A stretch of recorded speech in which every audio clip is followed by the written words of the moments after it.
नमस्कार मित्रांनो, आज मी तुम्हाला सांगणार आहे एका कासवाची आणि एका ससाची गोष्ट। एका घनदाट जंगलात तळ्याखाली एक कासव राहत होतं।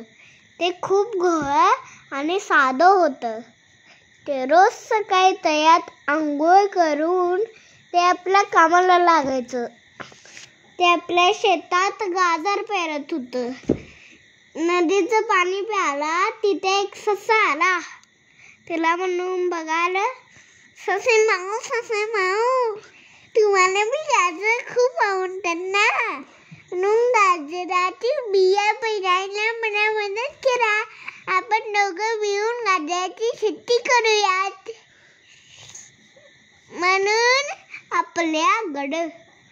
ठीक आहे, पण मला अर्धी गाजरं पाहिजेत। मग रोज ससा कासवाच्या शेतावर येऊ लागला। दोघं मिळून बिया पेरायचे, झाडांना पाणी द्यायचे, एकत्र मिळून झाडाची निगा राखायचे आणि राखण करायचे। थोड्याच वेळात काम पूर्ण झालं होतं। झालं आहे की पुढे अजून सांग ना। नाही, आणि ती शर्यत वगैरे?